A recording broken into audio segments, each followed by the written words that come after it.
Hey, what is going on, everybody? Boilon here, back for another video on Marvel Strike Force. My apologies for being away for the last day or two. I have been busy in real life, and I said that I'm going to be kind of focusing more on that, and I won't be necessarily putting out a video every day. But there is a few things that I do want to talk about. I do want to do a very quick recap of what happened on the blog. We also have some brand new data mines.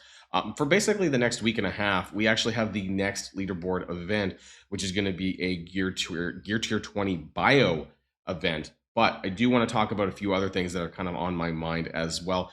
I kind of feel like we're kind of moving into some new territory in Marvel Strike Force. I feel like this new Age of Annihilus is really just introducing not quite a fresh slate, but you know what I mean. Like, it's just some new stuff going on with the game that the kind of the old version of Marvel Strike Force is over as we know it. I do want to talk about that and kind of break this down here today. But before we do get started with the rest of the video, I want to give a quick shout out to the sponsor of today's video.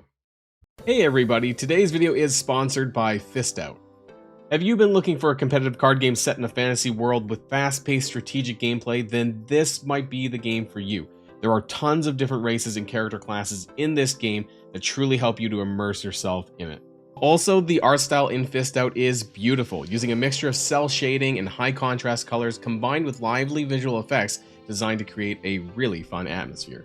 You can also choose from a variety of different heroes, each having their own special abilities and skills that can help diversify your strategy. Fist Out's 30 card deck structure contains a lot of unexpected card characters for battling in a variety of different gameplay, including PvE dungeons as well as PvP, so there is tons of content to discover. And this is definitely a game that makes you think, so that you can come up with the best combination of cards to make the strongest deck so you can achieve victory. There's also a guild system, friend battles, and cross-server rankings that can provide many social outlets while you play. Fist Out is also getting ready to launch their new Fist of Truth tournament that will have massive cash prizes up for grabs for those top players looking to flex their card skills with the community. There will also be a promo code in the description where you can receive a special starter pack worth $20, including some important resources to get you started. So what are you waiting for? Download Fist Out now using the QR code on the screen or the link in the description down below and start playing. I'll see you there. Okay, so we're back. First of all, don't forget to claim your global arena milestone stuff, because sometimes it doesn't tell you that there is like a red dot. The dots are kind of inconsistent, honestly. Make sure you're still checking this out. Make sure you're grabbing this stuff. There's some good training mods in here and some good gold ore fragments, which we will all be getting pretty soon for those of you hurting on those gold training modules. So that's pretty good there. I want to talk about the monkey business milestone. I'm on node like 8. And I'm surprised actually how many people are running this. I am being knocked back. I'm about I'm lower than 4,000 at this point. I'm not sure how much I care. I do enjoy the challenging content. I just personally haven't had a whole lot of time to really like do the hours of resets that some people are doing. But for better or for worse, I do hope that they do this more, but in a different way. The Pocket Dimension Omega is what I meant to say, because I like it. But I would like it more if everybody had a chance to participate. I think I said this in a previous video, but I want to reiterate that part again, because that's something that I hope that they take on board. That I think having restrictive content to the point where people can't actually play it is a little bit of a problem. So this is going to be ending pretty soon. Make sure you do the last stuff that you need to do with regards to this event. Now, I do want to kind of pivot really quickly to this first, not the blog. So there is going to be a free gift here by using the code Yelena. Now, it can be in caps. It doesn't have to be in caps. You click the redeem button, and I'm going to do it here on screen here. And you get 100 shards for all of the Thunderbolts for that movie, right? Including all the ones that you don't even need because they're not being reworked. But Ghost and Taskmaster are obviously the main ones that are going to be for this upcoming raid bio team for the Thunderbolts. There is 800 blue mods for whatever reason, but there is some gold in here as well. So make sure you check it out. Make sure you claim this if you want to get some free stuff. Now, I do want to kind of just really quickly just run through some of the more recent Reddit threads. I'm not going to go into huge detail here, but OP is still the worst. Yes, it is still the worst. And I feel like we haven't really been talking about it too much more, but I guess at this point, it feels like there's really not much more we can do. You know, a lot of the content creators have talked about it, and it just seems that they have no intent on really doing anything about it. They don't give a shit. So, Tournament Mobile game accurately identifies as a mass nerf into a reward for actual investment by boosting the impact of Gear Tier 20. So, the thing is that like Mobile Gamer, I am also playing Raid Shadow Legends. I'm sure you guys know. I've mentioned this a couple of times, anyways. And what I do like about the system over there is that when they introduce new things, it is not punitive. And what I mean by that is that there is no way that it nerfs characters in this way. It's everything is a buff. Like it's gonna buff you for PvE, right? Just like how a gear tier would be. Like you're adding more stats onto your character to make you better both in PvE and I suppose, right, you know, it's going to make you stronger against your enemies in PvP. But it's not in the way that overpower is, where it's like, in my opinion, it's punitive. Because if you have that and then it's just, it has so much more far-reaching consequences than just adding a new progression system. Overpower is not a progression system. I'm just saying that. Biggest casualty of overpower. Apparently, Marvel Church quit, or like I guess whoever does that is gone now, allegedly. Not to even mention the content creators we all know and love struggling or streaming other games. Yes, I am playing Raid Shadow Legends because that's where I'm getting my PvE fix, because I feel that Scopely really struggles at putting out good PvE content, and that's what I like. And you guys have probably heard me say that I don't really like PvP content that much, and I like it even less now that Overpower does exist, because I feel like it's just punching up far too much for my taste. But there we go. Poor guys created a user-friendly website to help with the game, and their biggest advantage was basically wiped out. So interesting stuff there. Scopely, please explain why the Fallen Dimension orb, the professional primate orb, has Monkey King. Has Hitmonkey on the banner, but you have no chance of getting Hitmonkey. They honestly, it's not, I wouldn't say it's false advertising, but it is misleading for sure when they do things like that. They've done that in the past. They'll continue to do so because that is in the nature of Scopely. And then I do want to talk about the blog very quickly. We do have Old Man Logan coming back very soon. At this point, we're getting these pretty frequently, both Old Man Logan and Shadow King. But I want to talk about these two new events that are coming. The Silver Code and Red Justice. Now, I also covered this in my previous Datamines video too. But also we have Victoria Hand, which is going to be on next Thursday. So I will do a Should You Core video for Victoria Hand. They should be in the game. Are they in the game now? I don't think they are in the game. Are they in the game now? I don't think they are they? They're not there, right? It should be next week, early next week. I imagine that they'll be. I was like, did I miss something? Because I've been kind of away for like the last day or so. But no, I think that they should be in the game early next week. And we'll do a Should You Core video on Thursday morning before she comes out. So do look forward to that. But these two events that are going to be started, we're going to scroll past this a little bit. That Psychic Cataclysm, we know all this shit. I don't know why it's not important to us.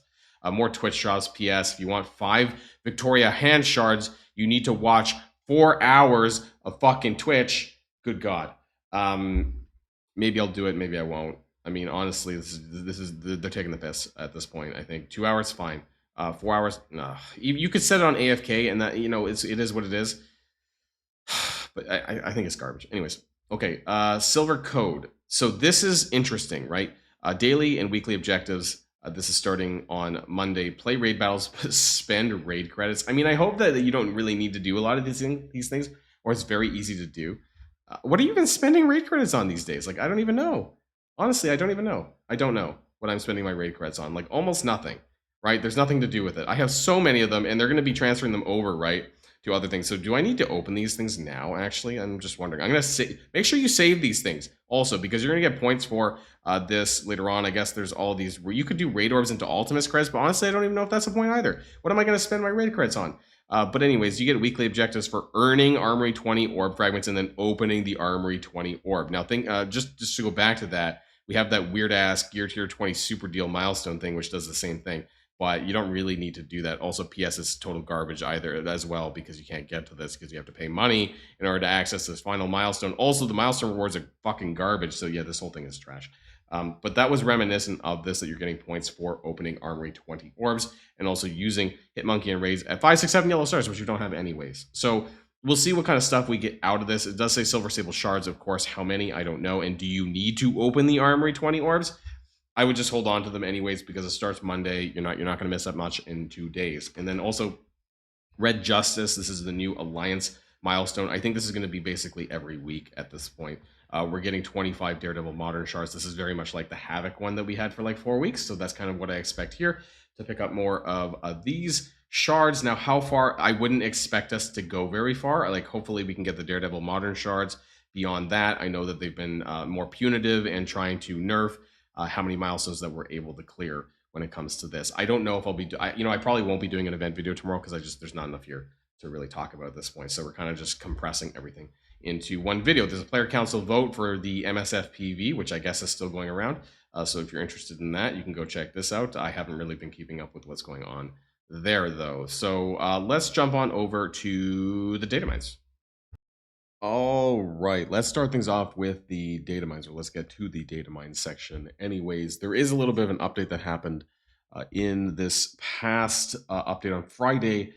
This is related to the Harbinger event that you might have seen me talk about in the last few days of the last time I went through the data mines, which was basically the new Quasar Command Center event, which is not going to be next week. It's going to be the week after, I'm pretty sure. A lot of the things that were in the data mines here today, or on Friday, sorry, was to do with the following week. But there were some updates with, instead of battling with vigilantes, and I don't know if this is right, but maybe it is. Instead of battling with vigilantes, you're going to be battling in raids with the Thunderbolts. And then you're going to get some bonus points for using Victoria Hand, who is coming out next Thursday. So that does make sense. You're going to get some bonus points for 5, 6, 7 yellow. Now, because this is a command center event, what this sounds like is if you do have these bonus points, you're going to get there a little bit quicker, because I'm pretty sure they did say that this was going to be like, kind of like Lalandra, right? Like, you're going to free to play get Quasar to 7. It's just that if you do some of these other things, you're going to get there a little bit quicker. AKA, you might even unlock Quasar earlier than some people. So there will be a way to fast track this, and then you're gonna get some points for battling in raids with Songbird and Hyperion. Now, they're not out yet, of course. I think that's going to be like, it's probably going to be a monthly, honestly, at this point, because they will be out over the next couple of weeks, and this makes sense to be like a monthly objective, whereas these other things like the spending gold and campaign energy is going to be a daily objective. Now, we'll have to see when this goes live to see, how much is this going to matter for us using our for those of us like myself, right, who have been hoarding a lot of things, both campaign energy and gold. What kind of value is there going to be in me spending both of these things, and how much will I need to spend, because it is replacing those daily milestone things. So it's going to be interesting to see this when it goes live, because we probably won't know until it does. Now, some of the newer data mines does include the Thunderbolt. So obviously this movie is coming out very soon. I am trying to find a place where I can actually watch this, because in Germany there is this dubbing culture with Hollywood movies. So I need to find a cinema that plays this in English. So that's going to be a bit of a pain, because I'm not really in the big cities right now. So I might not see this for a little while. And if that's the case, please don't spoil the movie for me. I really want to see this. So I'm going to try and find a way to do that over the next couple of weeks. So they're doing something special here, like a special Thunderbolt celebration. It's not super clear about this, about what kind of rewards and events there's going to be. But in the offer section, actually, there was some stuff associated with like the actual characters in the movie that are kind of pointless, right? Like Winter Soldier, Red Guardian, and US Agent, who are completely trash and they're not getting the reworks for this team. There's also, of course, more discussion about Overpower, which is going to be rolling out pretty soon. Of course, it just talks about how a lot of the stuff that was in the blogs I was going to be rolling out with Blitz and the Thunderbolts showcase. They talk about is just going to be tier 1 for now. And I got to reiterate, guys, I got to come back to this. Like, I can't imagine, both on the PvP front and the PvE side, what is this even going to look like for Overpower tier 2 and 3? I just literally cannot fathom. I have been chatting in my Discord off and on about this, and I just cannot think what kind of stuff that they would add to this. Maybe things like damage reduction, or something like this, or a flat damage increase. I'm not sure how they could do this, because they can't do like HP and speed, because there's an individual check for each of the characters to each other. And so I don't think that they could manipulate certain stats. And so I just have no idea, other than obviously an I win button. I just really don't know what they're going to do beyond this. And I really hope there's still, people are still talking about it. I still don't like this, I got to be honest, but I think that they don't care, right? At this point, I think Overpower is here to stay.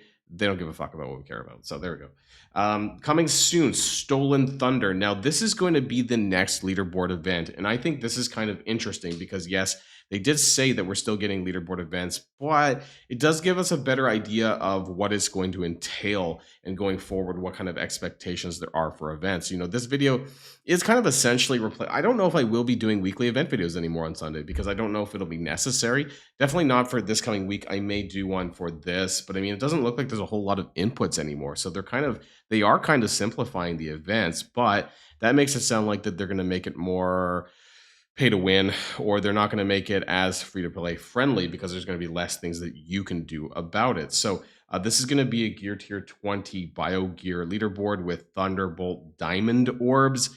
That's interesting. And credits, this is, I mean, I don't know for sure, but this very well could be credits for the Intel store, right? Maybe. Commander, get ready for the Stolen Thunder milestone. Gain progress in this event by opening Shadow King Diamond Orb. So this is basically the new Daredevil Modern Diamond Orb. You know how we had that for quite a few weeks. This seems to be coming, and that's going to be giving you points or paid points, probably, most likely, right? Earning Crimson Duelist Orb Fragments from Arena Daily Rankings. This is pretty important because this is like 80% of this event, or possibly even 100% of the event for most of us other players. And from the web milestone and daily web free claims. Now, this is not 100% clear because I thought we were kind of also moving away from web milestones as well. There's really not many web milestones that are even up these days, so I'm not sure what this is exactly.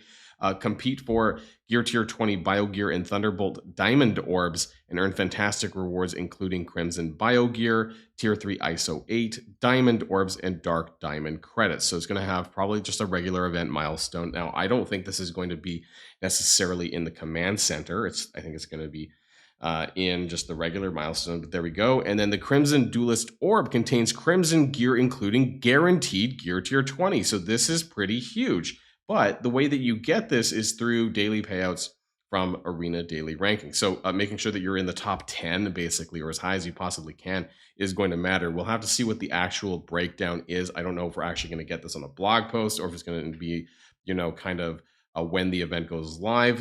We may not know exactly how many orb fragments we get. Sometimes they do give it to us in a blog post. So that's basically it. We're going to be earning it from Arena Rankings. And then if you want to spend, there is that, I'm just assuming it's a spend, open one Shadow King Diamond Orb. And beyond that, it's just whatever that web milestone is. So there's not a lot of free-to-play ways to kind of push yourself forward. There is no energy spending in this. So again, kind of going back to the Quasar thing about whether or not how impactful these sort of things are going to be. And I'm going to be keeping my energy for a couple more weeks because I do want to see, right, are they doing away with energy once and for all and for good and that kind of hoarding? Just because we don't see it now doesn't mean it won't come back in like 2 weeks after this, right? Like I want to wait a little bit longer before that is the case, before I end up doing something. For me, it's not that big of a deal. Now, there is going to be a daily free claim for the Intel store once it does go live. It says log in every day to earn Intel and use it in the store. They also talk about the stolen. This is an offer, right? So, but what's interesting though is it is a guaranteed 1 diamond Shadow King. So for better or for worse, if you do decide to spend on this, and then there's a chance at 2 and 3 diamond. It does seem that it is though, you know, just Shadow King diamonds. So there you go. At least you'll get some points. If you do want to do some light spending, it's probably gonna be like $15. And then of course we're still continuing with the Path Orbs that's coming with Victoria Hand. And there's this new trait that's going to be live. I'm not even sure if it's in the game right now, but it's called the Harbinger's trait. And this sounds like it's basically a Chapter 1 Quasar trait because it does include the Vigilantes team. And I'm wondering, I don't know why we have it necessarily, this trait, but it may be a way to kind of categorize the characters that are going to be in the Intel store, because they did talk about essentially how you're going to be able to farm character shards in the Intel store probably about, I think it was 3 weeks after a character's been out. So that would make sense basically for the Vigilantes team to be in there first, and we'll have to see when that comes out. But I do got to say though that I think that as far as what to spend your Intel on, I'm going to be 100% in on Gear Tier 20 because I do want to get Xavier ASAP, and I think that's the #1 priority in my opinion. But that's just me. That's the Datamines for just now. All right, I kind of just threw everything together into one video, and I guess that's going to be the end of the video as well. Again, I'm still kind of hoarding this energy, but I really need to decide what is going on. I think I'm going to wait another couple of weeks. I'm going to see whether or not there is anything that seems to be around the bend, you know, Datamines or whatever, that kind of indicates there might be something else. We know that with the Quasar thing, there is going to be a daily milestone for energy spending at least. And is that going to be relevant to the point where, like, you know, I would spend my hoard? Am I going to get more, you know, more stuff for spending more than 600 energy a day or whatever it happens to be? We'll have to wait and see about that. I am interested to see whether or not hoarding is actually in fact dead for good. But it seems like we're turning over a new leaf in Marvel Strike Force, where a lot of things are changing. I don't know if it's for good or not. I don't like Overpower, of course. Still, I think there's a lot of stuff that I'm unhappy with, and we'll have to see whether or not it's a net positive once we get past this whole overpower nonsense, or if we have to wait until tier 2 and 3 overpower comes out, and we'll see what kind of shit hits the fan then. But otherwise, that's going to be the end of this video. I don't know if I'll put out a video tomorrow or not. Let me know what your thoughts are in the comments down below. And also, don't forget to check out Fist Out, which I'll leave a link in the description down below and in the pinned comments as well if you want to go check out that game as well. So that's going to be the end of this video, everyone, and I'll see you guys on the next video.